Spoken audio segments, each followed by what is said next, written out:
biggest thing that's stopping you from making your manga isn't your lack of technical skills.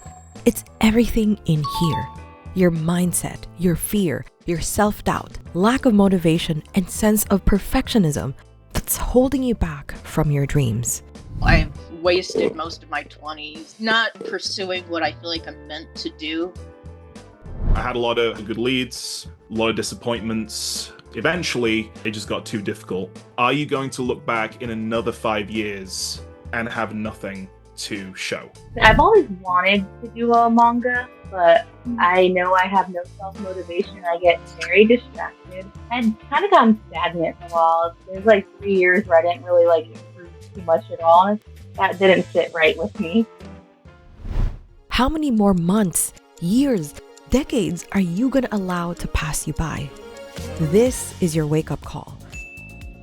We've worked with pro mangakas with over 50 years of combined experience, and we've helped over 400 beginners bring their manga to life.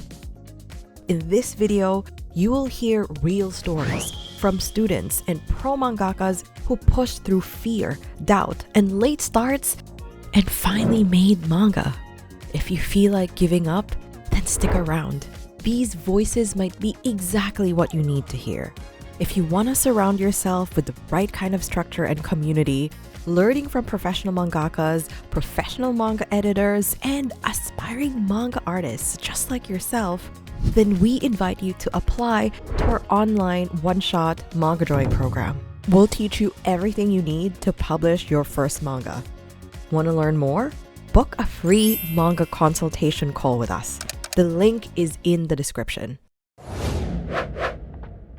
I want to have my own manga series. I want to make something as big as Naruto, One Piece, Dragon Ball. I want to have my own anime adaptation someday. We've spoken to thousands of aspiring mangakas, and they have all these incredible goals. But when we ask, Great. So what have you accomplished so far? I'm still developing the story, I'm fleshing out the details, I'm redoing my first chapter because there were just so many issues. then we ask, How long has it been since you started? Since COVID, middle school, high school, and now it's been 5, 10, 15 years, still no manga. And when we ask, Okay, so what's held you back? a lot of people say, school, work, life. and we get it. We have responsibilities. Unexpected things happen. But that is life. It'll always throw curveballs at you. The question is, what are you gonna do about it? You cannot simply daydream your way into becoming a mangaka.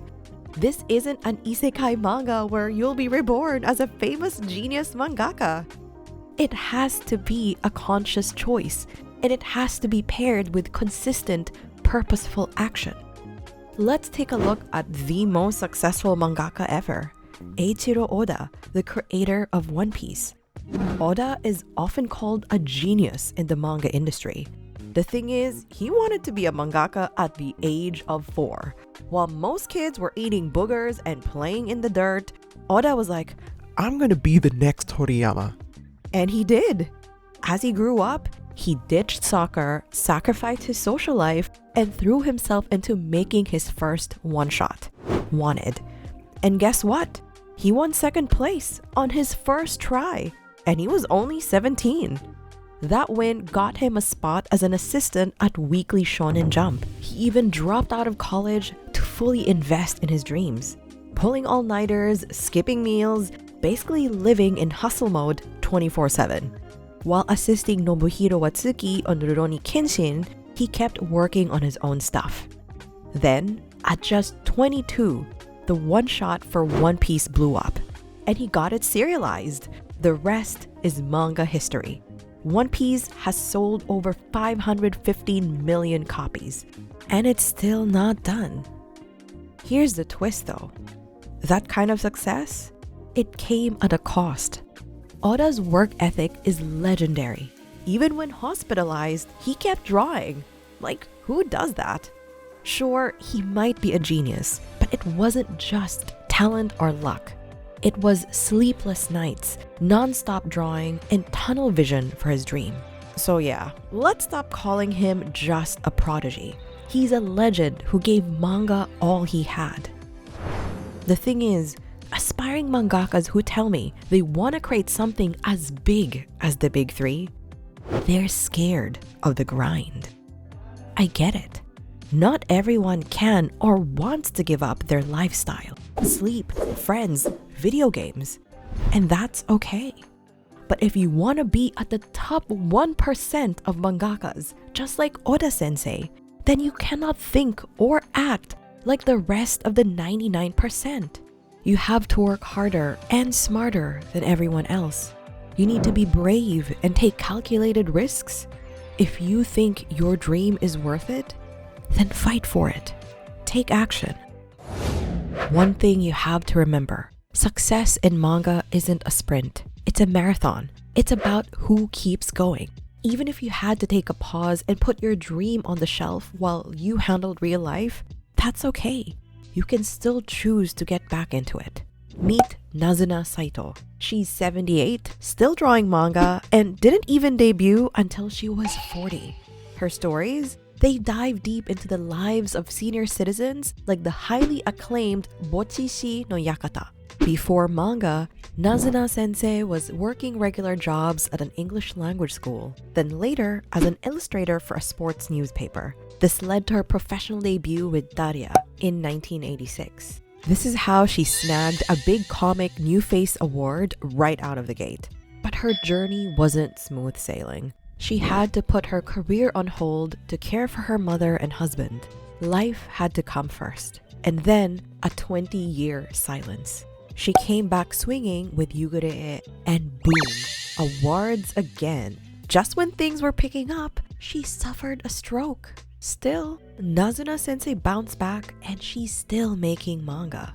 In her words, As I grow older and have more experiences, I've come to see clearly what matters most in life. My techniques just get better and my desire to write manga becomes stronger. what about you? Does sharing your manga and your story matter? If this is important to you, then we challenge you to finally take action.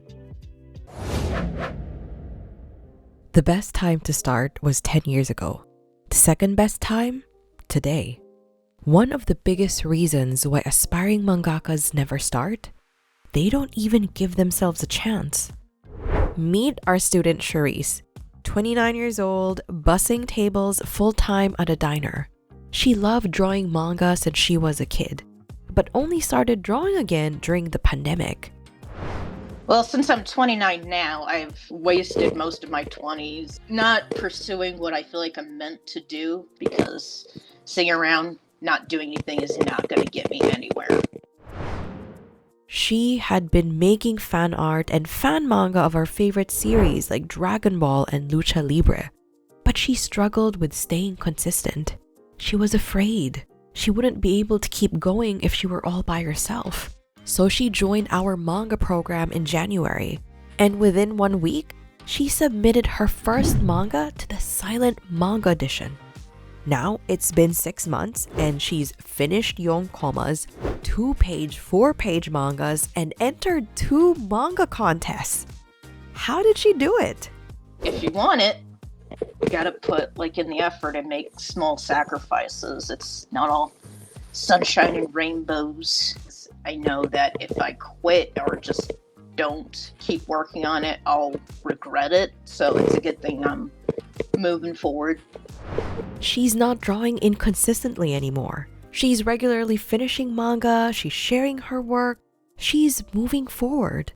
And she's doing it with coaching from pro mangakas and the support of a real community. Please be kinder to yourself. Do not waste away your life. Especially if you're young, please just work on your skills, acquire them. Don't be shackled. Don't hold yourself back. You don't need to be the fastest, the youngest, the most talented mangaka in the room. You just need to start and keep going. Whether you're 19 or 49, whether you've been drawing for years or just picking it back up, your story still matters, and your manga deserves a chance to exist. So if you're ready to stop waiting and finally start creating, then book a free manga consultation call with us. Let's fast track your progress and map out the exact steps you need for your manga. The link is in the description. In the meantime, you can check out this video to learn how to write your own manga.